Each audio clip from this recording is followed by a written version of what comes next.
सत्संग में इंसान जितनी बार आता है उतने ही उसके पाप कर्म कटते चले जाते हैं। नगदो नगद सुमरन का फल मिलता है। अगर दृढ़ यकीन है, अगर 100% अमल करता है तो इस जहान में भी खुशियां मिलती हैं। यकीन नहीं करता, सुनता है सिर्फ, मानता नहीं, फिर भी खाली नहीं जाता।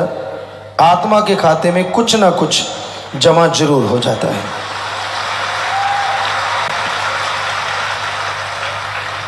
इसलिए सत्संग में आना बहुत जरूरी है। पता नहीं कब इंसान अमल करने लग जाए और उसके पाप कर्म धुलते चले जाएं।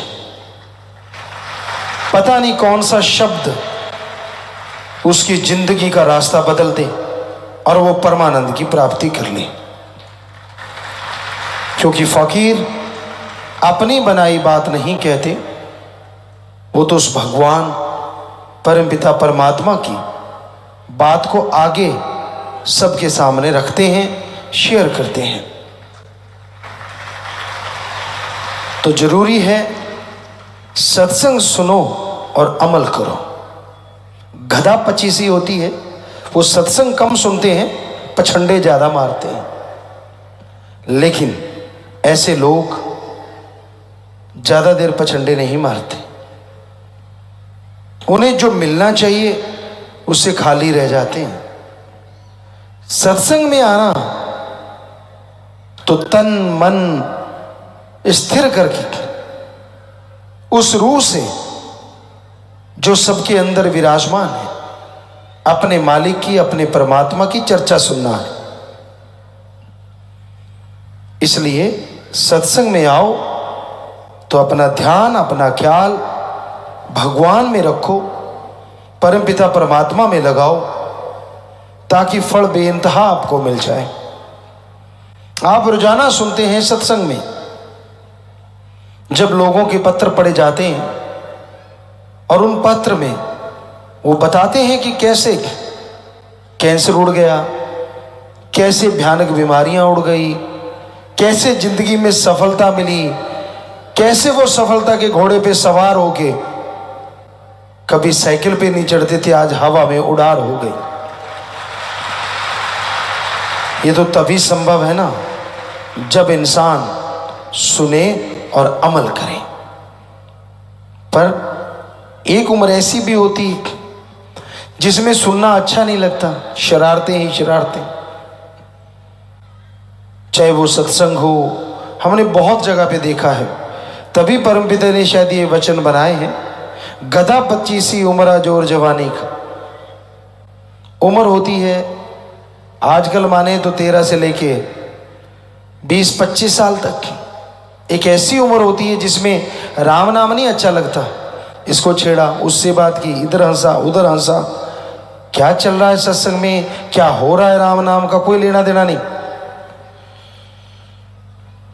तभी शायद बंदर कौम भी कहा जाता है बच्चों को।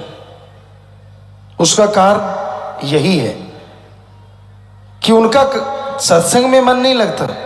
गप मारना, इधर उधर की बातें करना, इधर उधर की चर्चा करनी, इधर देख लिया उधर देख लिया, ये कर लिया वो कर लिया।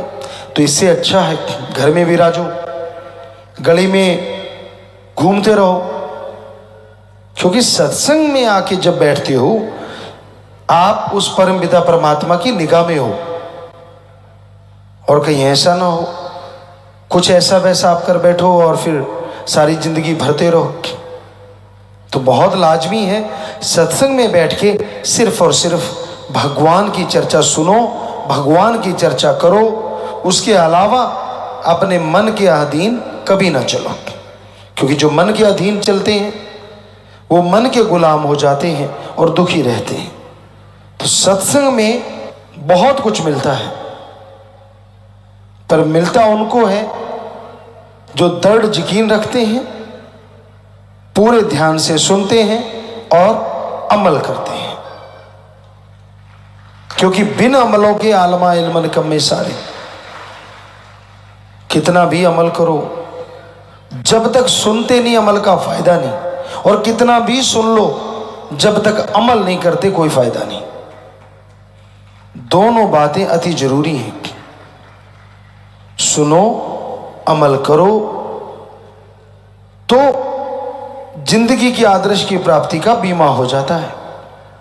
यानी जीते जी खुशियां और मरणोपरांत आत्मा मालिक की गोद में बैठ के निज धाम सचखंड सतलोक का नामी जरूर जाती है।